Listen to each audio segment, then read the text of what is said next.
Hey, hey. All right. Looked like I was frozen for a little bit there. Let me put in my device.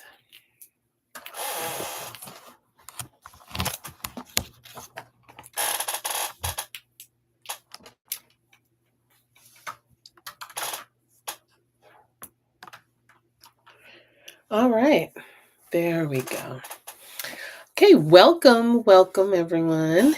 Today we're exploring a hashtag growth mindset and hashtag equitable grading by shifting from generic praise to growth oriented praise.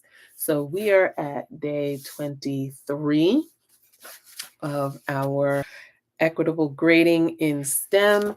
I've been doing live streaming and going live for 30 days based off of the equitable grading in STEM planner. And this is based off of the Equity Builds Expertise 9 strategies. A little 9 strategies for STEM teachers to reach all students, based off of chapter 8 in this book. And I basically expanded chapter 8 and went into more detail and created this planner as a result of that. And so the 30 days relate to the 30 days of the transformation that you could be making in your classroom starting today. So we're at the end. We're in our last few days of going live, and today is day 23. And as I said before, we are exploring a growth-oriented praise. And I always like to begin with a quote. Today's quote is an anonymous quote, and it says, "Believe in yourself and you will succeed." And it is true, because this whole section is what we are really focused on, is really getting students to believe in their ability to do your class, to do STEM, to do this work. And so we're trying to build self-efficacy. That's what section 3, this last section, is all about. Your grades will reinforce self-efficacy. We started off with our first section, which was really just focused on ensuring that our grades were most reflective of knowledge and growth. And then we moved into section 2, which was our ability to ensure that our grades reduce the influence of external factors.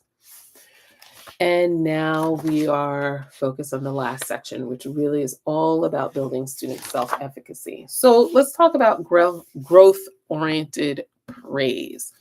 The reflection prompt for you is: do you provide growth-oriented praise consistently, or you fall back into just quick compliments? So listen, I understand when we have a large number of papers to grade, a large number of items to score, things are coming in, it's very easy for us to default to check, check, plus, check, minus. So that's back in the day we used to do. I used to do that. And then I would sometimes default to saying good job, great work, excellent, right? And then students start to understand that this means something. And I think it gets a little muddier when students get praise like good job or great, because it still doesn't quite tell them what it is that they can do to improve. It doesn't quite tell them what was great or good about the work. And so, what we want to do now is start to plan a feedback strategy for just try it for one upcoming lesson, where you write down 3 specific praise statements that you can use that actually highlight something like effort, strategies, or improvement. Effort, strategies, or improvement. That's what we're aiming for. So here are some examples for you to try. So for example, instead of saying good job, why not say, I noticed you keep testing different approaches until your experiment worked. That persistence made the difference. See what I did there? You're telling them what they did that is actually something for them to replicate, and then you're showing them or telling them that that is the move that made the difference, so it's impact.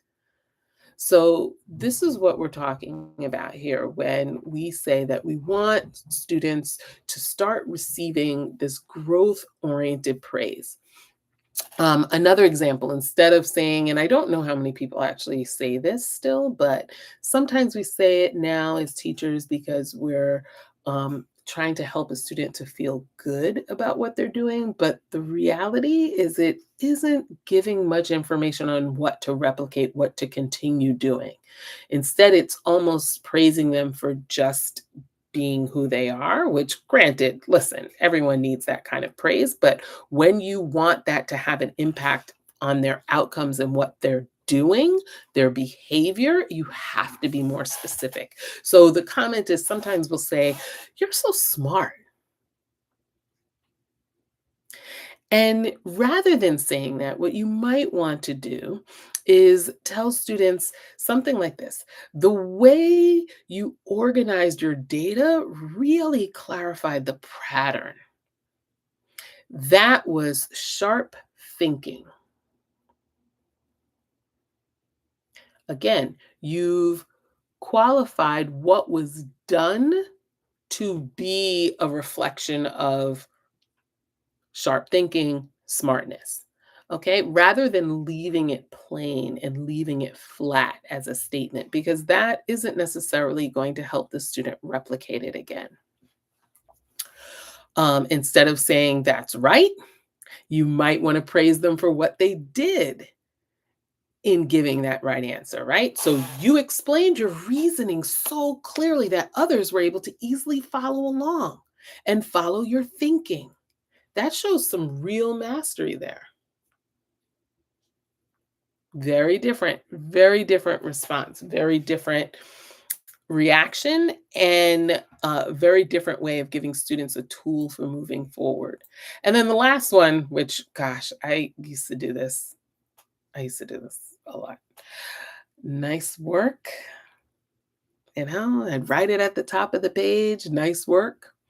What I might do now that I know so much better, I would probably say something like, "You tried a different strategy when your first one didn't work. That's exactly how scientists and engineers think." Giving them more information is what is going to enable them to have a greater belief in their own abilities, because they know exactly what they can do to replicate that behavior. Praise that focuses on growth, it builds resilience and sends the message that effort leads to improvement. And that's exactly what we want for our students, right? Improvement. So try some of those strategies. Don't forget to subscribe also, or share this with a friend. And remember that every grade tells a story. So make it one that is worth telling. All right. I will see you tomorrow for a day 24. And tomorrow, we will be taking a look at some of the diverse STEM role models as a way to help build student self efficacy. All right. Enjoy the rest of your evening.